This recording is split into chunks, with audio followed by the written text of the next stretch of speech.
This is Robb Ryerse. This is the Vote Common Good podcast on a Tuesday, which means we're talking about politics. Sadly, our fearless leader, Doug Padgett, is traveling today. And so you get to listen in to me and producer Dan Deitrich. We're gonna be talking about all sorts of things in the world of politics and trying to make sense of them, and kind of wishing that Donald Trump would just go away. But but we can all dream, right, Dan? Yeah. I'm in Fayetteville, Arkansas, and sitting, as Doug always likes to announce his posture. When we begin a podcast, I am sitting in my office in Fayetteville, Arkansas. Dan, where are you in the world today? Yeah, I am in South Bend, Indiana, also sitting down. I don't have a fancy standing setup. Wish I did, but right, exactly. Yeah. But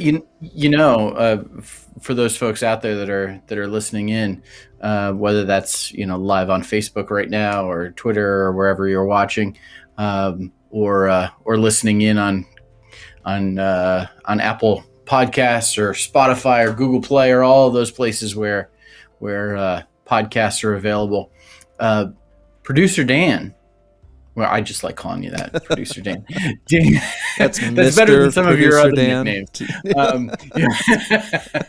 So Dan just, because of the love of all of you, dear listeners, Dan just turned off his air conditioning.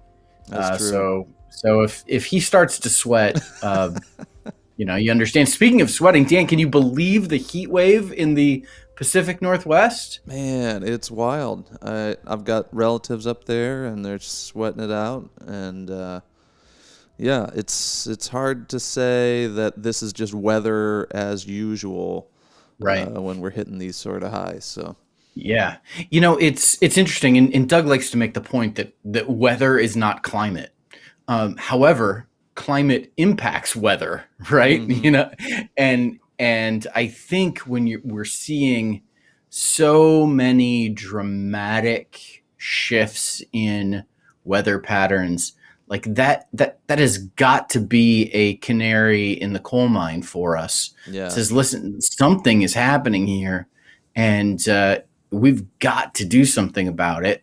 And instead, we're arguing about everything else other than, maybe what are the things that are most important. So, so I think addressing climate change is so critically important. And that's why, the president met this last week with a group of kind of moderate Republicans and moderate Democrats, and trying to get some agreement on a structure for the infrastructure bill, because President Biden is actually able to do something that Donald Trump is not able to do, and that is to move forward with addressing infrastructure. It's a big deal for me here in Arkansas.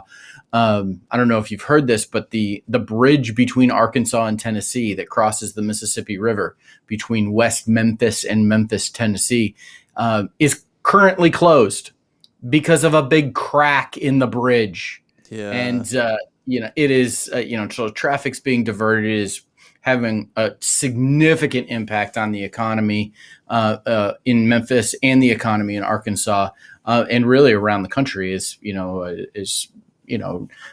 Truckers. takes a little while to fix a bridge like that. Yeah, it really, really does. And this is a bridge that I've crossed several times. And President Trump, whenever he would get into some kind of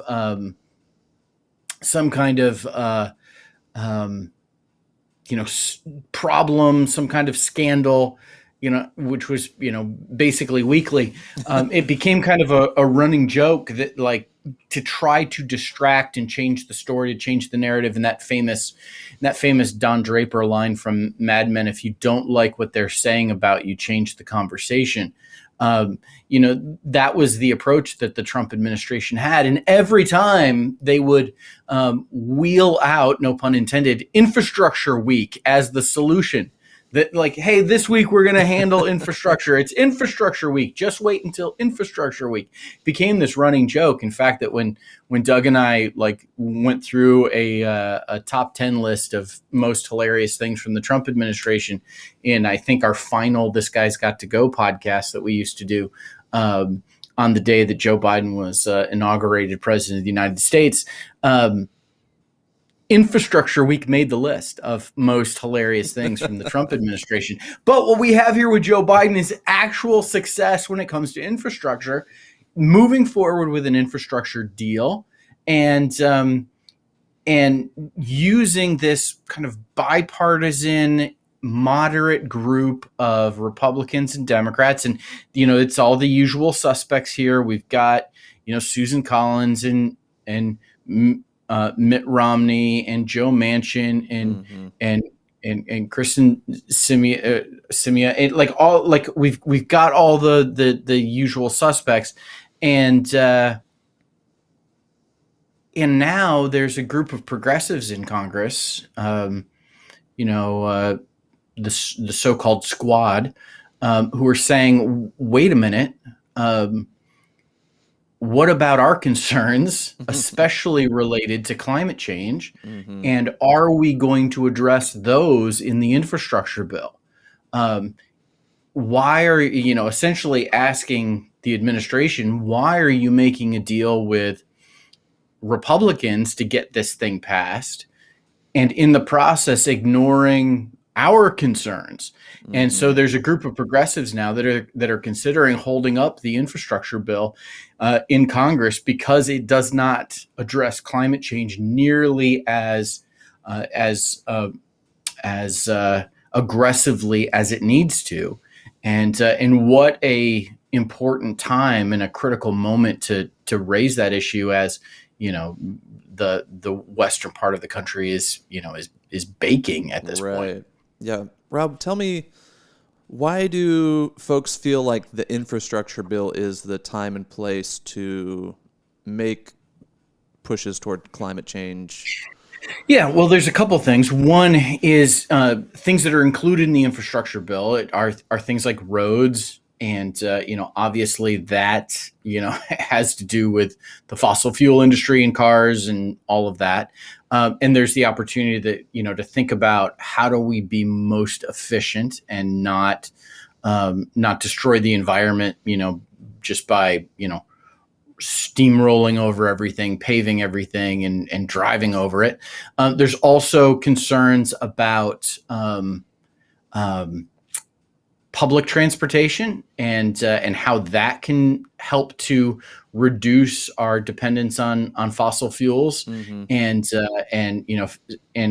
the infrastructure bill could be used to help address that. And especially things like high-speed rail and those things being a part of the process.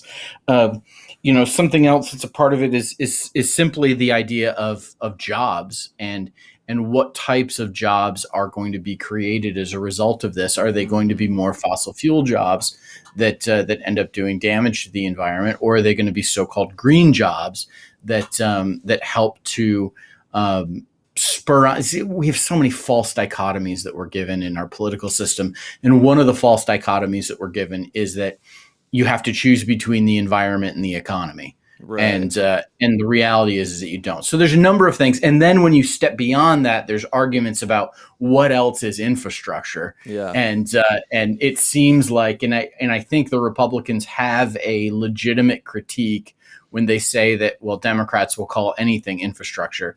And I can kind of see both sides of that argument. Yeah.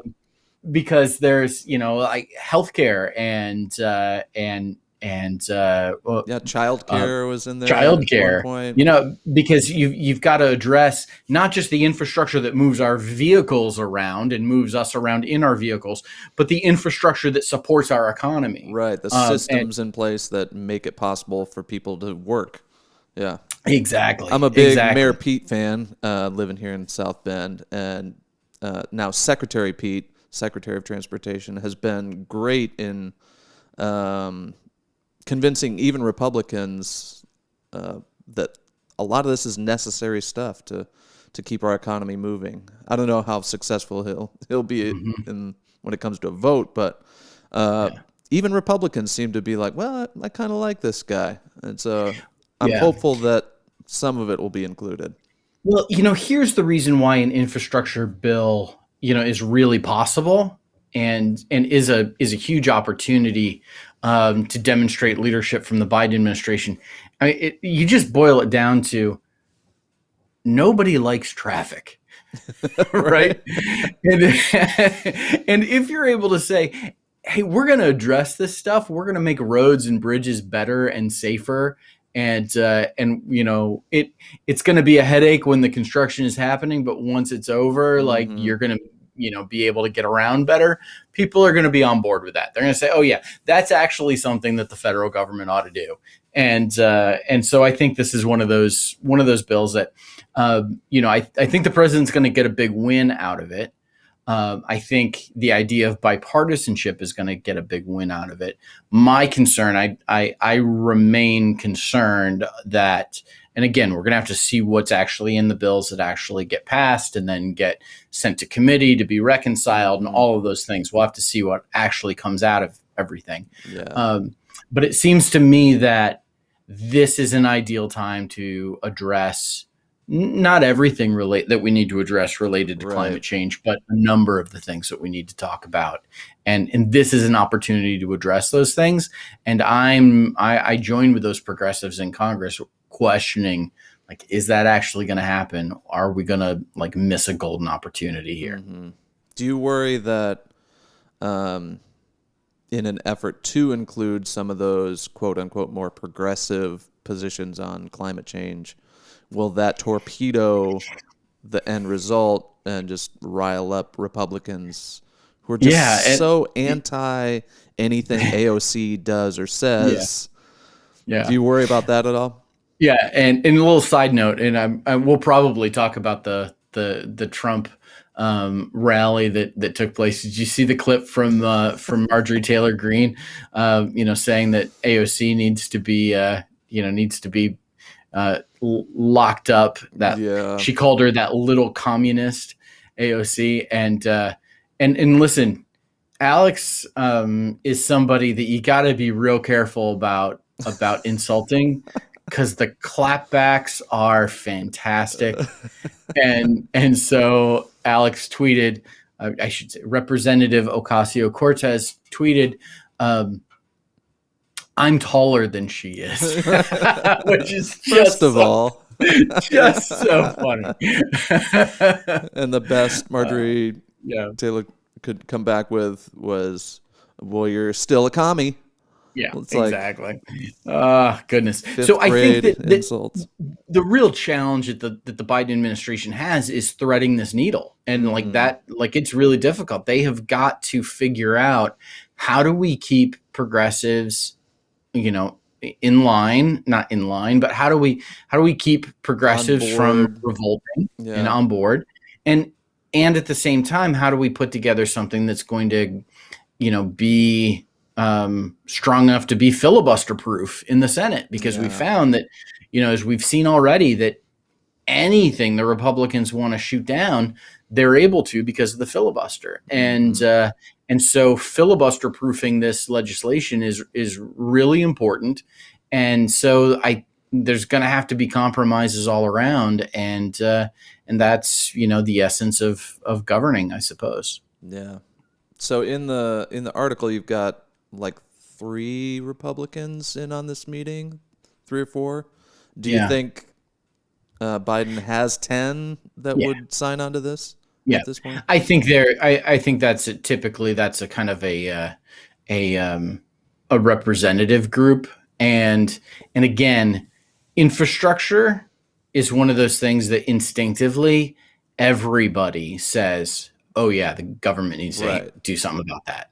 Yeah. Like the Trump supporting long haul trucker who has to divert his trip around Memphis, and it's costing him time and money as a result. he wants more money spent on infrastructure. Right. You know, like this is one of those things that can get, you know, really broad support. And you know, what's interesting, so many issues, the American people are, you know, there are clear majorities. Yeah. I mean, there's issues where there's not, but there are issues where there's clear majorities. And you know, some common sense gun reforms is one of those things that very clear majorities. Expanding healthcare is one of those things that has very clear majorities in both parties, and it is so often it is elected Republican leadership that's out of step with where people are at, and even people within their own party, and end up making this stuff more difficult than it needs to be. Yeah, for sure. Yeah. Speaking of people that make things more difficult than they need to be, you know, when is Donald Trump going to go away? Is Donald Trump going to go away? You know, I had this sense. I had this sense after he was defeated resoundingly by Joe Biden in the 2020 election, when Joe Biden, you know, absolutely destroyed Donald Trump in the popular vote and the Electoral College.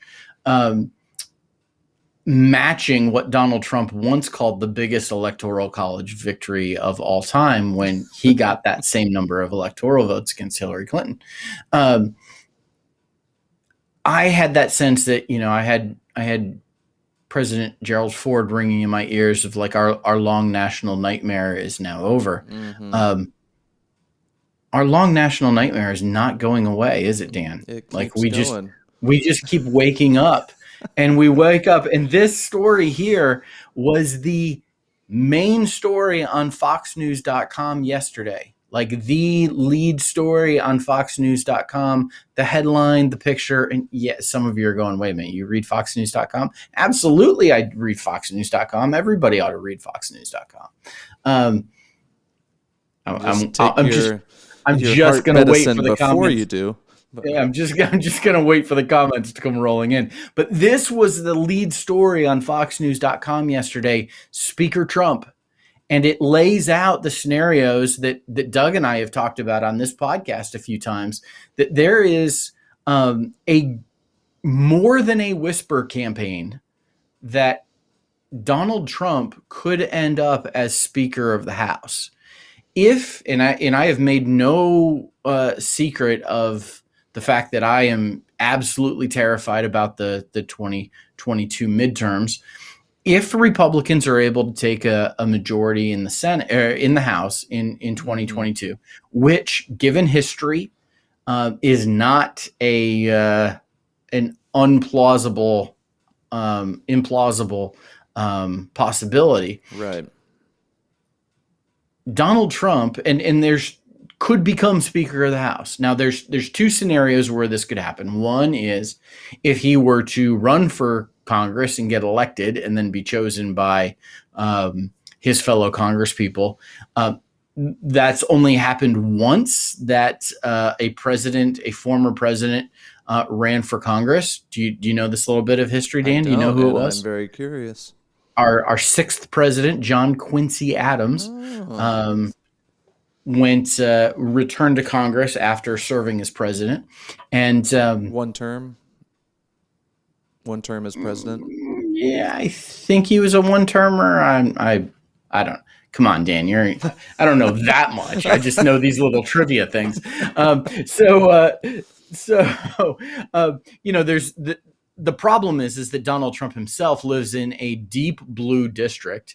In fact, a district that did not vote for him in 2020. Now, different states have different rules about whether or not you have to live within the district that you are running for to serve as their representative in Congress. An absolutely ridiculous thing, quite frankly. You ought to live in the district that you represent. So there's, you know, the article speculates that Trump could pick a bright red district in Florida and just, you know, run there. Mm-hmm. The other scenario is, and this is a little bit of a loophole, but the Constitution does not specify that the Speaker of the House has to be a member of the House of Representatives. literally anyone could be elected Speaker of the House if they get the 218 vote majority required to be Speaker of the House. So Is Donald Trump doesn't have to be a member of the House of Representatives to be elected Speaker of the House. That's so wild. Is that just like a whoops, we forgot to clarify because it's too obvious that you would have to be a member of Congress to preside over Congress, or is this intentional by the founders? And I don't know. It's never happened. So, because I think, congressional members just don't want to cede that much power to somebody else. right. And typically, the Speaker of the House is someone who has served in the House for a long time and has built up, the networks and the political favors and all of that takes to be chosen for that position. But Donald Trump has proven to be a completely different political character. Now, the challenge you have is that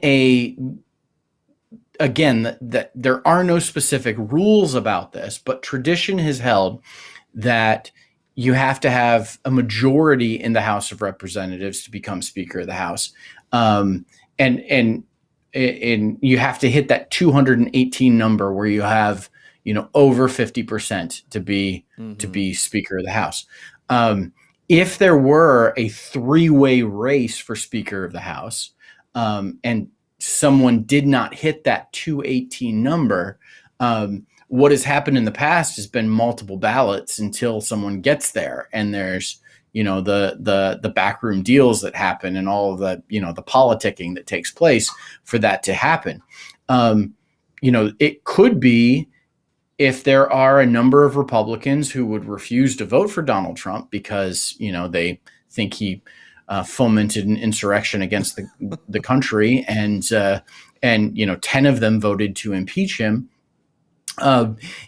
If there was a block of Republicans who would refuse to vote for him, and so he wasn't able to get to that 218 number, he still could have the most votes, the plurality of votes, but not hitting that 218 threshold. So we could see two traditions fall. One being that you have to hit 218 to be elected Speaker, and two being that you have to be a member of Congress to be elected Speaker. But the prospect of Speaker Trump is just terrifying. Yeah. And this is, I got to tell you, when this idea moves from, a couple of folks just, talking about what if scenarios and hypotheticals to the lead story on FoxNews.com, that means it's beginning to pick up momentum, and it will shape the hopes, dreams, and expectations of all sorts of Republican voters, who are the primary consumers of Fox News. Yeah, and it seems like another case where even if Trump makes his intentions known, he wants to be Speaker, but then doesn't get enough votes, he gets to play the victim again. Yes, for another 2 years, like he did at his rally. The Trump rally was. I don't know if you caught much of it, Dan. If you watched any of it, but it was. What was really fascinating is there seems to be a bit of a Trump backlash happening, even within Trump's biggest supporters. One of the things that, if you watch videos from folks that were there, and there was all sorts of media that was attending the event and covering the event that took place this weekend, people were leaving early in droves. Really? Mid-speech. Now, I am someone 90 minutes, right? Trump's speech? Yeah. I am someone who has been to 2 Trump rallies. I was at one in Northwest Arkansas during the Republican primary in 2016. My son and I went and heard the president, or the then candidate, Trump speak in here in Arkansas. And then Doug and I attended as a part of the Vote Common Good tour an event that took place in New Hampshire in early 2020. And I am someone who twice, have left early from a Trump event. Not because I was offended necessarily, because I'm not easily offended. Not because, I was, outraged, but because it got boring. And like literally both times I left because it was like, okay, I've heard enough. I This get is it. boring. Yeah. And that was the reaction of many people at the Trump event over the weekend. Even Trump's and I am not a Trump supporter, obviously, but even Trump's supporters were like, okay, this is a little bit boring. Mm-hmm. And I saw one interview with one of the folks who was leaving early, who said they were hoping he would talk about some more radical things than he was. Oh, And wow. and so asked about what he meant by radical, he was like, the election fraud, and people were hoping for the QAnon Trump, the Right. the insurrectionist Trump, the like we're gonna drain the swamp and take down the deep state Trump. I'm going to be That back in office by August, Trump. Yes, and what they got was the same regurgitation of all of the stuff that we've heard from the former president, twice impeached, utterly disgraced former president, and roundly, astonishingly, really defeated by Joe Biden. And what we heard was just the same old, same old. And Yeah. people are like, you know, give us something new or we're out. It was a Mm-hmm. really interesting reaction to see that there was a significant percentage of people, and you even saw this on many of the right-wing social media sites. I don't know what if you a great follow on Twitter is a Twitter account called Patriot Takes. It used to be called Parlor Takes, and it's basically someone who is monitoring Parlor and grabbing screenshots and posting them on Twitter. And they now cover, a variety of social media sites like Gab and some of the other ones that where Trump supporters like to hang out. And Patriot Takes was, posting these kinds of responses from all over, people just saying, yeah, this is kind of boring. Like, what Trump was doing was kind of playing the hits, and Mm-hmm. it was not nearly as inspiring and as exciting as people were hoping. I feel like at some point you get tired of losing and continuing to back someone who lost. It's got to be a little bit like embarrassing at some point, right? Like our guy lost. We're still trying to, I don't know, Yeah. salvage something. But it Yep. does seem like you said, he's trying to change the narrative, move away from anything related to headlines like this. Trump Organization lawyers make last-ditch effort to avoid New York charges because he's got some legal problems, Rob. Yeah, he absolutely does. And we're going to see from the Southern District of New York, which is a part of the Justice Department. We're also going to see from the Manhattan District Attorney, who's this situation is happening with. The Attorney General of the state of New York, as well as Georgia, are all involved in current, ongoing, active investigations of Donald Trump and his business dealings, and in Georgia, his election what's the word I'm looking for? It's not pandering. Election interference. Oh, interference, yeah. Yeah. He's calling up the and Secretary of State. Let's change a few votes, shall we? Yeah, come on. And yeah, all of this is got to be really scary. Now, some of the news that I saw today was that, they expect that this is going to be a very narrow indictment of the Trump organization. They don't expect any, high profile people to be named in it. It's unlikely that this particular investigation is going to lead to Donald Trump being indicted. And really all we can hope for is is that sometime between now and 2024 that Donald Trump gets convicted of a felony, because that will make him ineligible. And even the smallest felony, that will make him ineligible to serve as president of the United States, and he won't be able to run again in 2024. So I don't have a lot of this is good. It's good that the Trump organization is being held accountable for their malfeasance.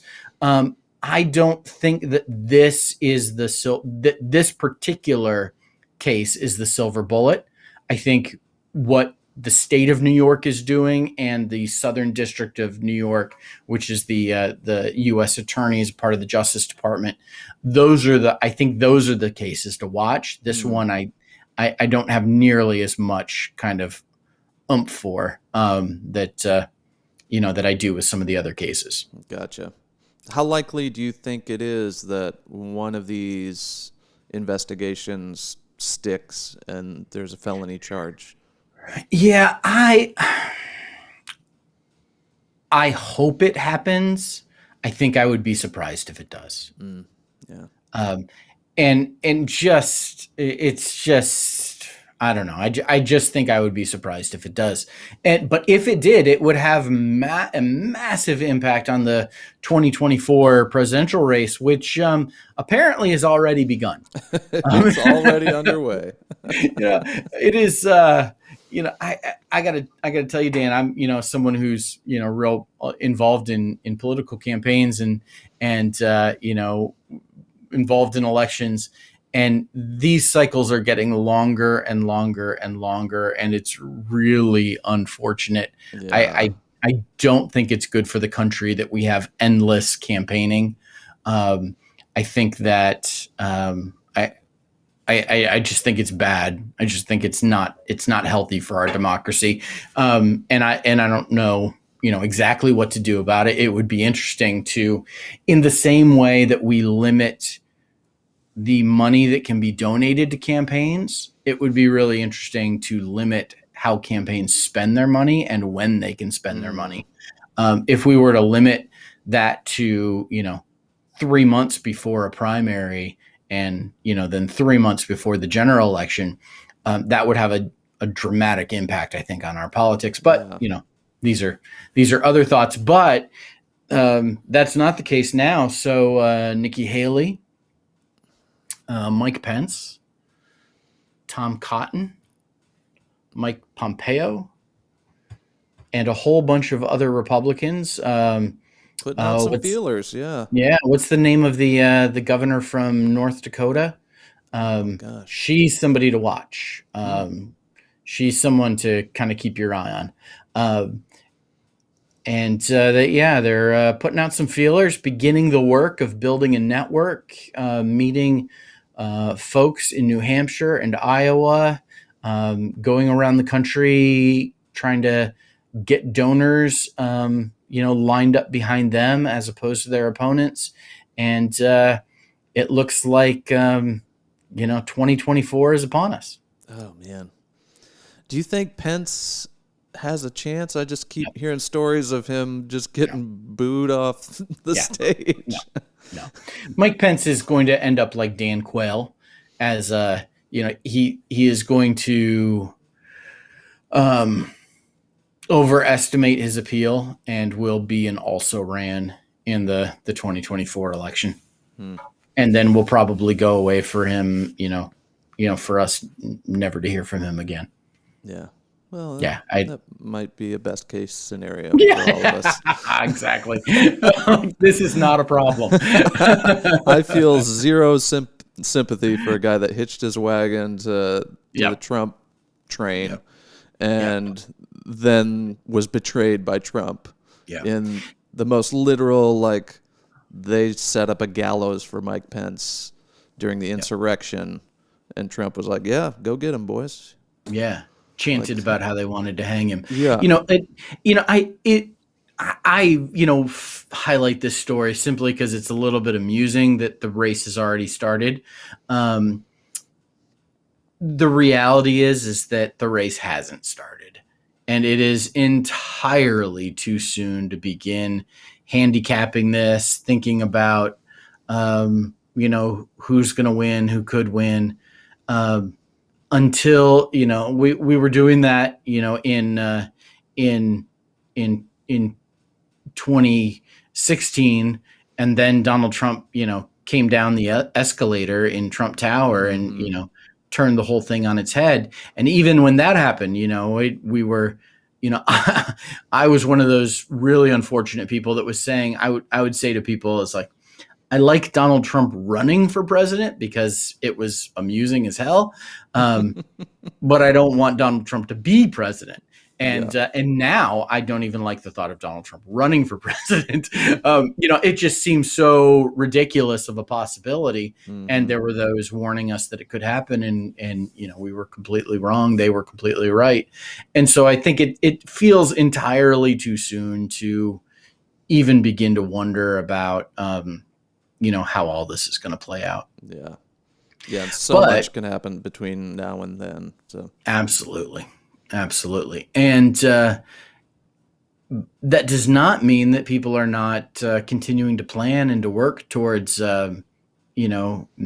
having some political impact. One of the most interesting stories I have read in a very long time was a New York Times article yesterday about Republican efforts to infiltrate Democratic and progressive organizations, spies, essentially, working their way into Democratic Party apparatus and progressive organizational apparatus for the purpose of learning, gaining information, and then possibly sabotaging the work that's being done. Dan, this is something out of like a movie, but it was actually happening. There's some connections with Project Veritas, which is this ridiculous news organization which does the like gotcha journalism thing, and often will send in people pretending to be somebody different, for the purpose of catching somebody and taping somebody on, getting somebody on film saying something stupid or doing something stupid. And so apparently there's some folks that kind of outgrew the Project Veritas and decided, like, let's take this to the next level. A gentleman who was a part of MI6 in England, a real life James Bond kind of guy, hosted a number of trainings working with folks, a wealthy heiress in Wyoming funding all of it. I mean, this is a movie playing out here, like an oil baroness funding all of this. Wow. Most of it was happening in Wyoming, which is really interesting because, Wyoming is a very bright red state. Like, it seems like if you're going to try to infiltrate Democratic Party apparatus and organizations, you might pick a bluer area than Wyoming. Right. But this couple that were involved in this ended up at one of the Democratic presidential debates. They ended up at key fundraising events. They ended up having insider information about the donation and strategic plans of a progressive organization in Wyoming, which was planning on supporting moderate Republicans. This progressive organization kind of realizing that progressives couldn't win in Wyoming at that point, and so they were going to support moderate Republicans through media campaigns, and these Republican operatives were able to learn that. So the question I've got is this a one-off, or is this a new stage of what we're going to see in American politics that includes spy tactics and sabotage? Oh, man. Well, I'm sorry to tell you this, but this has been my long game with Vote Common Good all along. Infiltrate and destroy. Excellent. Yeah. It's a really interesting read. It's really fascinating. And maybe the most fascinating thing is kind of at the At the end of the story, the couple just kind of disappears. They fall off the face of the earth. They just ghost everybody that they had these relationships with. Yeah. Very suspicious. It's just another one of those, like, maybe there's nothing illegal about this if you're just a part of an organization. There's no legally binding contract and not, I don't know what the situation is. But it's still like, I don't know, the Republican Party that I grew up in was all about character, ethics, like doing the right thing. Honor and morality. Yeah. And so it's just like another example of how far the party has moved away from those values. Yeah. Yeah, absolutely. And we will keep shining the light on that here as a part of the Vote Common Good podcast on when we talk about politics on Tuesdays. Yeah, Dan, it's so important that we, be aware of what's going on and think critically about this stuff. Tomorrow is Faith Day with the Common Good podcast, so that will be happening tomorrow with some really amazing faith leaders, and then we'll continue on through the rest of the week. We've got so much going on. We'd love for you to be a part of it, particularly the We the People bike ride that is taking place on the southern border. Do you want to talk about that, Dan? Because you seem to be on the screen instead of me. I seem Go to for put my face up here instead of yours. But we're riding bicycles all the way coast to coast, and we'd love for you to join us. WeThePeopleRide.org. You don't have to do the whole thing, which is good news for me. You can do a segment, you can do a week, you can do a day, or you can put together a ride in your own community. So a lot of options, but check out WeThePeopleRide.org and get involved with us. We're trying to raise awareness around immigration, conditions at the border, and imagine a better way forward as a nation. So good stuff. Yeah, a common good border policy. Yeah. And as Doug likes to say, while you're there, don't miss the donate button. Well, Dan, it was great chatting with you today. Will Doug be back tomorrow for everybody? Or he will be back Thursday. So tomorrow with our faith leaders, we've got a great panel and a guest lined up. It's going to be good stuff. Fantastic. Thanks, everybody. Have a great Tuesday. See ya.